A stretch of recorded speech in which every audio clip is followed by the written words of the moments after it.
Hi! మేమిప్పుడు ఎక్కడికి వెళ్తున్నామో తెలుసా? Evening అయ్యింది. వెదర్ కొంచెం కూల్‌గా ఉంది. రెయిన్ కూడా లైట్‌గా పడుతుంది. ఇలాంటి టైంలో ఏదైనా స్పైసీగా కొంచెం వేడిగా ఉండేవి తినాలనిపిస్తది కదా! సో, అలాంటి టైంలో నాకు ముంత మసాలా గుర్తొచ్చింది. ఐడీపీఎల్ సిగ్నల్ నుంచి అలా స్ట్రెయిట్‌గా వెళ్ళిపోతే మనకి లెఫ్ట్ సైడ్ ఒక ముంత మసాలా బండి ఉంటది. మనకి హైదరాబాద్‌లో ముంత మసాలా దొరకడం కొంచెం కష్టమే కదా! అలాంటిది టేస్టీ ముంత మసాలా దొరికితే సూపర్ గదా! అది విఘ్నేష్ ముంత మసాలా.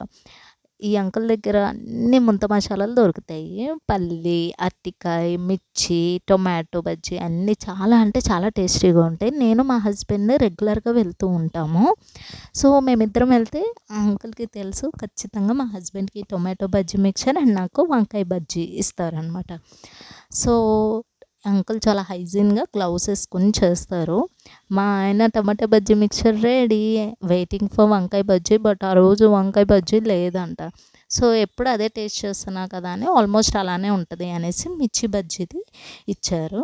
యాహ్! నాకు కూడా మిర్చి బజ్జీ వచ్చేసింది. It's tasting time. హ్మ్. ఇది కూడా చాలా అంటే చాలా బావుంది టేస్ట్. అండ్ ప్రైస్ కూడా రీజనబులే. అందరూ వెళ్లి టేస్ట్ చేయండి. Like, share and subscribe my channel Roaming Couple. Bye.